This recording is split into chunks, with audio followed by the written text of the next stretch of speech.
Two of the best foreigners ever, two of the most hard-committed macro players ever, and two great guys that I've met at LANs face off in this brilliant game, which was a Zotac Cup from 2009 on Blue Storm.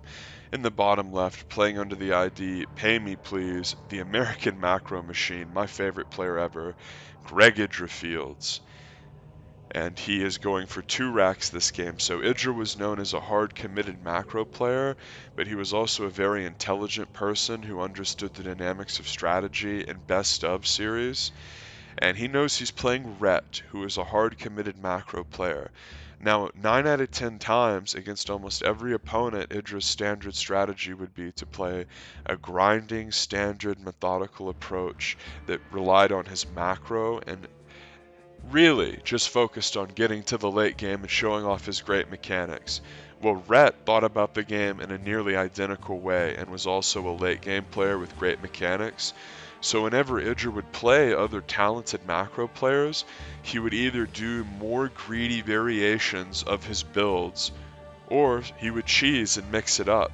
And I love getting to watch these old IdrA Brood War games because the StarCraft 2 version of IdrA played Zerg, and StarCraft 2 Zerg, aggressive Zerg, like cheesy Zerg, was terrible. Like, what are you gonna do? Like, Baneling Bust that's always gonna get scouted by Hellions? Like, Surprise Roach Rush? Like, it was just horrific. Remember, we didn't really see aggressive Zerg become good until the Ravager came out and gave Zerg just a ton of utility. But because he saw the workers and the Marines, Rhett will come out here and try to defend as the macro machine goes for the unexpected bunker rush. The hatchery finishes, the bunker starts, and Zerglings have begun here, but Rhett really wants to prevent this bunker from getting out. He's trying to save as many drones as he can. The Dutch Zerg player really surprised here that the Kraken would go for such maneuver, and he tries to trap a Marine, but IdrA runs away, and this SCV is very low. It has very low health. Can the bunker get up? As Rhett tries to surround it, the bunker gets up. The Marines flood in and kill a bunch of drones. Notice IdrA target firing down the drones. And even though the bunker dies because the SCV could not repair, we look in the main of Rhett, a meager 4 workers here for the Dutch Zerg. And IdrA says, fuck off, a map. And I think he's sort of saying, like, I don't like playing on Blue Storm. And with the 2 barracks opening, IdrA does not have an expansion yet, so the base count is 2-1, but the veteran StarCraft player and watcher knows Zerg is supposed to be a base ahead. And with a meager 4 workers, IdrA probably has like 12 workers. If we look at his, supply up there, he has 23 supply. So IdrA's killing it. 14 supply here for Rhett, and it's this brutal situation where you expect a guy like IdrA to macro, so you're more likely to cut corners. In other words, you might make more drones in between your pool and your hatch. If we think about the basic ways to cut corners in StarCraft 1 and 2, it's like, well, I'm going to make an extra worker in between the 2 buildings that I make early, or I'm going to take the gas earlier, or I'm going to skip a unit, or I'm going to make an earlier expansion, or I'm going to skip my scout. Those are all little ways that you can cut corners. And when people think about StarCraft 2, oftentimes, or Brood War, StarCraft 1 and 2, they think about it as a mechanic slugfest and it just being about being able to do all the actions rapidly. But I love how Brood War really allows for the players to show off what they think about each other and their idea of the other person's strategic profile. As IdrA flies in with an SCV, scouts around, sees, okay, the lair hasn't started yet, there's no Evo chambers, there's no Hydra Den, which is really loving that there's no Hydra Den. That sort of screams to him that, like, okay, he's going to try to macro out of this.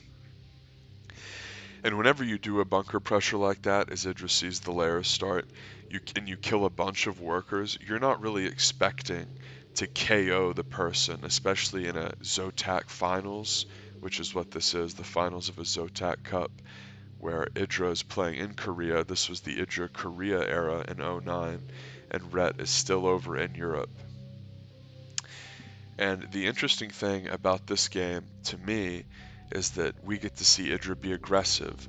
which almost every time you watch IdrA play, he's macroing. And I casted one other game called Greg of Troy, where IdrA cheesed a Protoss player on Troy.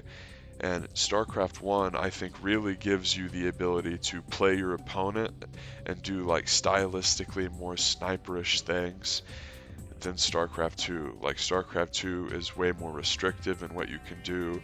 You sort of like have to check a lot of boxes. Like think about the early game of StarCraft 2 against Terran. Like they're gonna make a Reaper, right? Like every game. So like you can't go 3-hatch before pool. Like you can't do any like crazy like Nexus abuse. The StarCraft 2 is just like way more linear and less fun to watch in its current state. Brood War is the best game ever made. It's simply brilliant.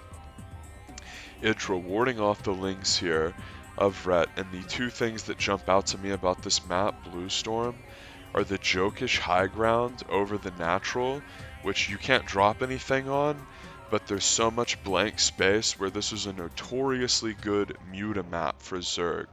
Zerg players who went Muta knew that the natural was insanely hard to defend because the huge cliff that could not be traversed over the natural minerals meant that Zerg could continuously attack that, and it would be very hard for Terran to chase them. So as you see Rhett with the Spire here trying to take a third, it's worth remembering that Bluestorm also had a weird Hank Hill's urethra by the natural that only small units could get through, and oftentimes they would pool up near the little choke and screw up and sort of like conga line out or like bug out and maneuver around. So you would have to, if you're IdrA and you're in the bottom left, you would have to like move your units north of your natural all the way through the plateau to get them out on the map. This was like a very weird and frustrating map in a lot of ways if you were Terran, which I think is why we saw IdrA 2 racks and him say fuck the map. IdrA knows that Rhett is a macro player, and it's very unlikely that Rhett's just going to try to cheese him, so he was building a bunker by Rhett's third base, and Rhett knew that the hammer was coming down, and he just said forget it and canceled it. Great move there by Rhett. So now that IdrA has map control and canceled Rhett's third, look for him to be moving to the other third base locations to try to mess with them too. A plethora of turrets are already up here at the natural for the Kraken. He knows as well as I do that the weak spot of Bluestorm is the natural, and that Rhett is likely to have to go Muta to try to come back in this game, and here the Mutas are. A couple turrets are out in the main already. So because the natural is so sewed up, Rhett will have to look to maybe kill workers in the main, or perhaps an upgrade. That's one of the best ways to come back in this matchup, is killing an eBay. Of course, you can pick at the ground units. That's just part of Muta harass. The first factory is on the way here for IdrA. But notice, IdrA has so many turrets up where he can stay out on the map with his bio. Part of why you go Muta as Zerg is to try to keep the bio in the base of the Terran.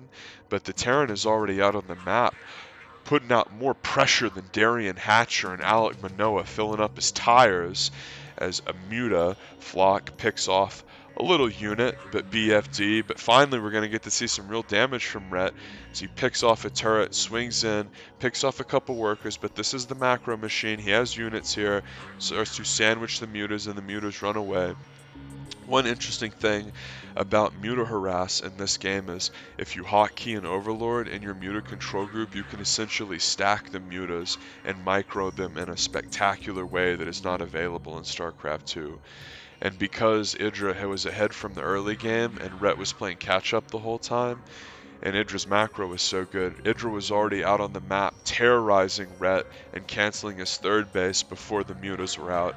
And after canceling bot right and top middle, IdrA cancels the weird truncated base, and moving a siege tank away is the Kraken, and Rhett has to run away, and IdrA pulled that siege tank away. Beautiful micro, and he'll obviously repair it. So the meta at this time was certainly to go like bio into tank, and then once you made vessel, whenever your first vessel would finish, then you would move out. and it would be one of these things where if the Zerg didn't have Defilers out, which they probably didn't because the meta was way less Defiler focused for Zerg, you would have a huge power spike because the vessels could irradiate not only the Lurkers that would be the backbone of the Zerg's defense, but the mutas that would be very irritating and harassing you, and you wouldn't really have an answer. So the eBay upgrades are huge, the vessel timing is huge, the Defiler timing is huge, and the mutas getting damage done on the map is also very big. That's sort of the bedrock of the mid and mid-late game of ZVT. Lurkers are coming up to try to defend this 12 o'clock, and the thing about Blue Storm is it being a two-player map, whenever the Terran has momentum and is up your ass and constantly canceling bases as Zerg, it feels like there's nowhere to run a lot of the time when you're facing someone as good as IdrA, who's on top of his macro and has map control and is not going to miss unit cycles and is going to be very hard to backstab. It can feel like, man, he cancels bottom right, he cancels bottom the top middle rather, then he cancels the weird truncated bottom of the ramp crappy mineral only that I don't even want, like the weird 3 o'clock, like that's a mineral only where there's a ramp right above it. Like not only does it not have gas, it's not even good. And IdrA is sort of sitting out on this plateau in a position where he can be surrounded by lings, doesn't have any supporting cast out here really, and Rhett finally getting a little bit of a victory here as the handsome and talented Dutch Zerg player surges up into Hive after clearing those units from the central plateau. But whenever the Terran player has momentum, it can be very difficult to Zerg on a two-player map to find a third base. If your initial one gets cancelled, man, you fall behind. You try to place another one, they're already out on the map. It's hard to sort of sneak a drone out and get a corner base like it is on a four-player map. Like think about Fighting Spirit. It's way more difficult for the Zerg to have control of each corner bases if you spawn cross, or the Terran to control each corner bases if you spawn cross positions. Once IdrA canceled bottom right, he knew he didn't want to take the terrible mineral only, and he knew that he couldn't defend top left. So he just moved out to 12 o'clock and smashed that, and Rhett's been really behind ever since. And Rhett is trying to do a little bit of a backstab, maneuvering around, trying to constantly threaten the macro machine as IdrA moves out and tries to establish map control here across the middle and cancel another third base. And Rhett, despite having great macro and being very intelligent, is playing against a player with identical traits. And Scourge are out here. The Scourge and the Vessel here make a huge connection like Tommy Lee and that blonde thought, as that was absolutely horrific for the Kraken, as the Vessel absolutely huge and the Lurkers run up. Some of them get splattered, but IdrA getting encroached upon. Muta screaming in from the top with Lurkers, and it looks like it might go bad here for the Kraken, as once you lose that Vessel, it's a huge power trough. You really need the Vessel to maneuver around and spot and irradiate the Mutas and the Lurkers. But this is why they call him the Macro Machine. Just lost his whole army. He has another huge one. He doesn't even have a third base yet. He's still macroing like this. And he's going to want to continuously pump Vessel because the Vessel is sort of the answer to Tier 3 Zerg and specifically the Defiler. If we think about how these two races interact in the late game, because the Dark Swarm sort of nullifies the tank in many ways, it's the Vessel that actually breaks a turtling Zerg player when you might think like, oh, the Siege tank is what you use to break Lurkers, but no, the Vessel's super important because it's good against Mutas and Defilers, as we see what happens there whenever the Zerg has to be defensive, has to be aggressive without Lurkers, and IdrA gives him a little goodbye FU irradiate to kill a Lurker, and with just two Lurkers up here, Rhett will try to make a Nidus, but I don't think it's going to be in time, as IdrA starting to hammer away at the defensive Lurkers. Rhett running away. He knows the jig is up, but he really needs this base, so he's going to counterattack. Classic Zerg maneuver, a smart decision. If you know you can't defend, you might as well try to counter.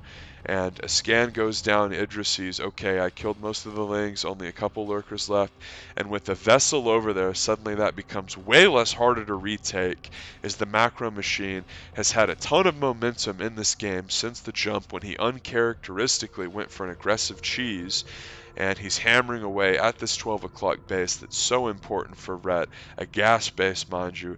He'll kill the Nidus too, and remember, part of why that's so important is that weird little truncated 3 o'clock that's at the base of the ramp is like a notoriously bad base on Blue Storm and has no gas. And as Zerg, you really want to get up to 4 gas so you can support Defilers. That's the dream. And IdrA's constantly hammering away at the gas bases. Cancelled bottom right, cancelled 12 o'clock, killed 12 o'clock. IdrA showing that you don't necessarily need to take a quick third if you're focusing on keeping the Zerg at bay and you have tempo out on the map. This is the classic Terran mindset of I'm going to keep the Zerg on the back foot. A nightmare for you if your Terran is the Zerg being uncontested and getting to take the whole map and make a million drones. IdrA showing that whenever you play someone like Rhett, a hyper-talented, committed macro player, you get up in their business and you stay up in their business from the jump. As a Plague goes down there and about half of the army for the Kraken. Plague, of course, a Defiler spell that does massive damage over time. Won't kill units, but will get them to 1 HP, which against Bioterran means that it will essentially sit there and waste all your medic energy. It's very irritating and very good for Zerg. And really the main way that we see Zerg competing is, again, IdrA cancels that bottom right base that's so crucial. And with the 12 o'clock being dead, Rhett really running out of steam, as we see that the fact that he got behind early has cascaded through every part of this game, from the mutas not being out at the normal time and IdrA having a ton of turrets up by the time they got there, to IdrA having a ton of pressure out on the map and Rhett not having enough defenses out to defend his third. Everything in this game goes back to that sneaky little pressure build that IdrA did, where he got the incredibly talented macro player on the back foot, a strategy that almost every one of IdrA's opponents would try to do to him throughout his long, illustrious career. And whenever you have more vessels out than lurkers, things are very scary. We can see Rhett not giving up, constantly fighting, nailing, clawing, toothing his way, trying to get back in the game. I love that CC there at that weird little back path by the joke third, because it semi-blocks the back door as far as Sim City, and it puts your third in a position where it's in a great spot to be floated, but also in a great spot to be defended. Dark Swarm going down, and notice once Defilers came out, IdrA pretty much stopped making tanks and went into SK Terran. SK Terran, of course, being the incredibly difficult to play style, where you go medic marine, a few fire bats, and a ton of vessels. It's very difficult to play because as a style, you don't have a lot of like tankiness. Like you're trying to move bio against tier 3 Zerg like Defiler Ultras. Again, Rhett trying to get in there and cancel that third. Good effort. And this is what it looks like when you're being choked out as a Zerg and you're intelligent and you're not giving up. Like you're trying to counterattack, you're trying to stop the fourth, you're trying to get into the third. And again, Dark Swarm occurring, but with a few fire bats in the army of the Kraken, it's not the end of the world. He's going to surge southeast here. And, okay, Rhett says BBS got all but 3 drones. Technically it was 4, but like it's the same thing. So he's saying your 2 racks killed all but 3 or 4 of my workers, so I was too far behind to win. And if we, yeah, it got all but 3 of my workers, GG. If we think about this game and think about the way that both people played, it's a great example of, if you get really behind early, what a game can look like. Where even if you're an intelligent macro player, everything's a step behind. Like you're just a minute and a half behind of where you would be normally in the game. And even though you do everything right, the other guy is just so far ahead from the early game. Let's revisit the early game. So whenever the 2 racks occurs, it's this brutal spot where Rhett's like, okay, I'm playing IdrA. Like I might be able to like cut a bunch of corners and play like really hard macro against him. Because like whenever people faced IdrA, there were 2 schools of thought. Like I'm going to try to outgreed him and play him straight up, which was like pretty much suicide. or like I'm gonna be abusive and stupid and hide stuff on the map and cheese him. Well, a guy like Rhett didn't like to play like that. He didn't like to abuse and flip coins. So he would play IdrA straight up. Well, if IdrA played straight up macro players who were really good, that's when he would mix in his cheese the most. Like IdrA wasn't gonna cheese like Hong and Prime and like people he thought he was way better than that he could beat in a macro game. Notice that the bunker starts here, and it's really brutal that Rhett couldn't kill this worker right here that was low right then, because if he had killed that worker, then the push somewhat stalls. Because really what you're worried about is like the bunker getting up and it festering. But if you kill the second worker and the bunker stalls out, and then it's like, okay, he's rallying Marines at me 2 at a time, and I can just wait for the Lings to come out. But when the bunker goes up, notice IdrA dumps the Marines in the bunker, and then he clicked on the bunker, and then left-click A moved all the drones. So here, it's 4 drones for Rhett, and it's probably like 4, yeah. Let's see. 1, 2, 3, 4, 5, 6, 7, 8, 9, 10, like 15 workers, which is like pretty much an insurmountable lead. Honestly, if this was a ladder game, Rhett might have just left. But anyway, Rhett faced off against IdrA there. 2 of my favorite players ever, 2 great guys. And Rhett known as like a kind-hearted, methodical macro player, and IdrA known as like a brash, outspoken, methodical macro player. Loved them both in Brood War. They both went to Korea and put it all on the line. Sub for more.